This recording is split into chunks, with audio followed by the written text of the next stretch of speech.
Si vous aimez la K-pop, vous avez sûrement entendu parler des derniers scandales à la liste. Notamment une des histoires qui a marqué cette année pour les fans de K-pop, le couple V et Jennie.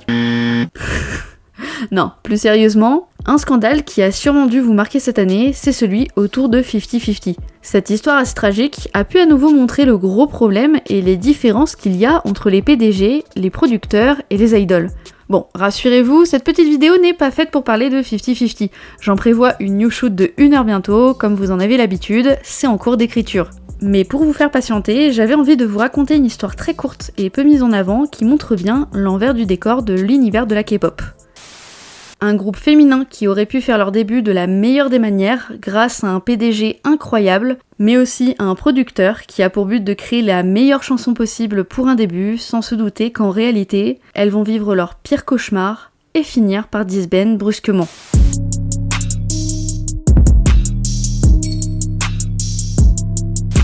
Cette histoire vient en réalité d'une émission nommée Brave Reporter. Cette émission permet de parler de cas mystérieux mais aussi parfois de problèmes politiques en Corée qui n'ont pas été mis en avant.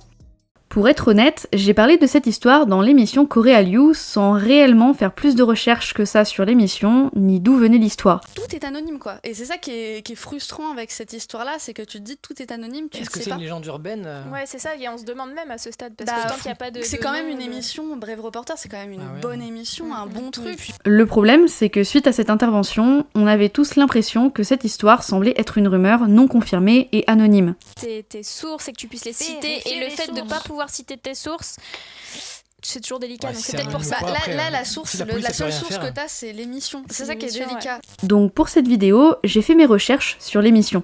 Promis, c'est pas long, après je parle de leur histoire, mais c'est important pour moi de nommer la source et en quoi il s'agit d'une bonne source. En réalité, cette émission était très réputée en Corée, justement car elle parle de la vérité cachée et de l'envers du décor dans divers domaines par des journalistes qualifiés. D'ailleurs, en recherchant sur le site officiel de l'émission, j'ai pu voir cette photo, qui répertorie l'équipe des vérifications des faits. Donc en plus d'être une histoire racontée par des journalistes du milieu, certains sont spécialistes dans le domaine, comme Yoo Soo-kyung ici, qui parle du divertissement. Ou encore un peu plus bas, Han Kyung-jin, qui est journaliste dans la médecine. Et en plus de cela, ces faits sont vérifiés par une équipe de vérification auprès des personnes concernées. Cette histoire n'est donc pas seulement une rumeur, mais un fait vérifié.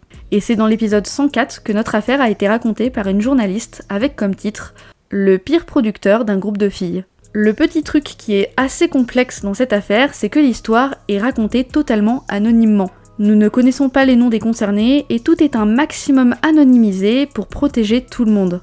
Du coup, pour comprendre un maximum l'histoire, je vais me permettre de donner les 4 personnages principaux. Le PDG, pour rappel c'est celui qui crée le groupe et qui donne l'argent. Le producteur, c'est celui qui produit le groupe et principalement les musiques. Le manager, qui se charge des déplacements ainsi que de la sécurité du groupe. Et enfin, le groupe de filles.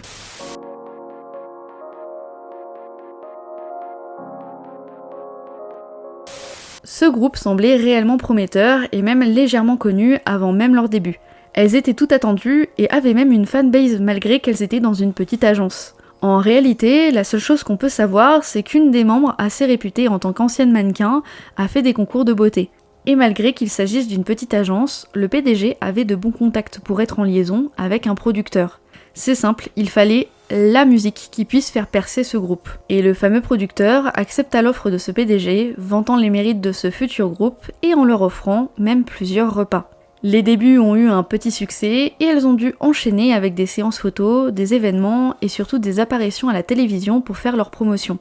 Rien ne pouvait mal se passer. Enfin, jusqu'à ce qu'un jour, le groupe disparaisse totalement avant un show. Ce jour-là, le PDG s'est rendu dans le studio d'enregistrement pour rejoindre le groupe de filles, mais ni le groupe ni le manager ne sont arrivés. Plus de nouvelles du groupe. Pour ceux qui ne savent pas vraiment, avoir une place dans le monde de la K-pop c'est compliqué, d'autant plus pour un petit groupe de K-pop dans une petite agence. Rater cette occasion de se présenter pourrait détruire totalement un groupe. D'ailleurs, même pas quelques heures après, elles étaient déjà critiquées comme un groupe avec un comportement non professionnel. Évidemment, le personnel de radiodiffusion a essayé tant bien que mal de demander à plusieurs reprises au PDG quand elles allaient venir, et malgré les appels à répétition, personne ne répond. La pression se faisait ressentir à nouveau, et le PDG a jugé que mentir serait la meilleure idée pour sauver le groupe. 그룹에 사고가 발생했습니다. Les jours passèrent et toujours aucune réponse des filles. Malgré que le PDG aurait pu être en colère au début, maintenant c'est de l'inquiétude. Comment est-ce possible qu'un groupe rookie dans une petite agence puisse disparaître du jour au lendemain alors qu'il s'agit de leur rêve ? Le PDG n'a pas eu d'autre choix que d'annuler à plusieurs reprises les événements prévus pour les promotions, et évidemment, les rumeurs courent vite dans l'industrie. Le groupe a fini par faire perdre toute crédibilité à l'agence et au PDG. C'est après plusieurs jours que le PDG reçoit un appel. C'est une des membres. La voix est faible et tremblante. Le PDG décrira même « une voix sur le point de mourir ». L'idole en question a tout de suite demandé au PDG de venir les chercher en lui donnant leur localisation. Et une fois arrivés sur les lieux, le PDG n'en croyait pas ses yeux. Les filles avaient la peau sur les os. Elles avaient une odeur bizarre sur elles et frissonnaient littéralement de peur. Le PDG a évidemment demandé à ce qu'on lui explique la situation et les idoles vont parler. Le jour de la diffusion, le fameux producteur a proposé aux filles de venir pour les féliciter de leur début. Évidemment, le manager les a conduits chez lui sans se poser de questions, et le producteur les a accueillis. Après tout, ce producteur avait donné à manger et réalisé la musique du groupe. Que pouvait-il mal se passer ? Une fois entrés dans cette maison, le producteur demandera aux filles de faire équipe ensemble, de quitter leur agence pour rejoindre la sienne, menaçant avec une batte de baseball. D'ailleurs, il demandera au manager de ne rien dire, en échange d'un poste de chef d'équipe, s'il gardait correctement le silence. Et malheureusement, il a gardé le silence. Évidemment, le producteur va menacer à plusieurs reprises les filles qui refuseront de signer un contrat avec une autre société. Suite à ces refus, il commencera à les menacer, à les frapper à batte de baseball et va finir par les enfermer dans une pièce sans leur téléphone pour pouvoir contacter quelqu'un. Et finalement, comme les filles ont continué de refuser, elles ont été relâchées. Selon l'émission, ce producteur est en réalité une productrice. Une femme qui a déjà fait chanter plusieurs de ses clients pour les avoir dans l'agence de son petit ami. Évidemment, cette histoire va traumatiser le groupe de filles et les idoles qui vont demander au PDG de quitter l'industrie du divertissement ainsi que prendre leur retraite en tant qu'idole, et c'est compréhensible.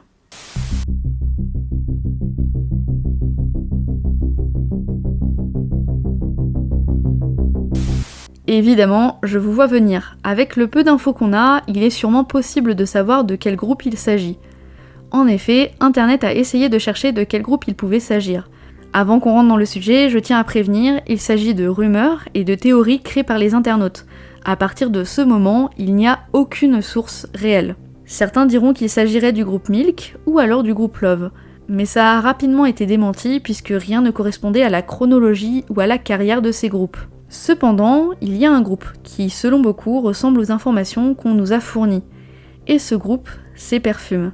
Alors attention, parce qu'il existe plusieurs groupes qui se nomment Perfume, dont un au Japon et un autre créé récemment qui est un kids group. Non, là, ce groupe a été créé en 2005. Elles n'ont réalisé qu'un album single du nom de Color of Temptation, et avec seulement un mois dans l'industrie, le groupe a été ultra actif dans divers shows et événements. En plus de ça, une des membres a été réputée comme ancienne mannequin. Malgré leur popularité en Chine, leur pub, leur début de carrière prometteur et surtout leur musique, c'est un groupe qui, seulement après un mois, a totalement disparu de l'industrie. Du moins, encore une fois, il ne s'agit que de théories créées par des internautes. Cette histoire montre bien les gros problèmes et les différences qu'il y a entre les PDG, les producteurs et les idoles. Parfois, la popularité d'une musique est telle qu'on a tous envie d'en avoir les bénéfices. Et c'est là que je trouve que cette histoire ressemble à 50-50, même si soyons d'accord, c'est pas comparable et c'est pas la même chose encore. On est d'accord, ce genre d'histoire n'est pas nouveau dans le monde du business, mais c'est pas pour autant qu'il faut les accepter et qu'il ne faut pas en parler. Et c'est pourquoi aujourd'hui j'en parle. Si tu es arrivé jusqu'à la fin de cette vidéo, n'hésite pas à commenter avec cet emoji et surtout dis-moi si cette vidéo en voix off t'a plu. Et on se retrouve bientôt pour une prochaine vidéo.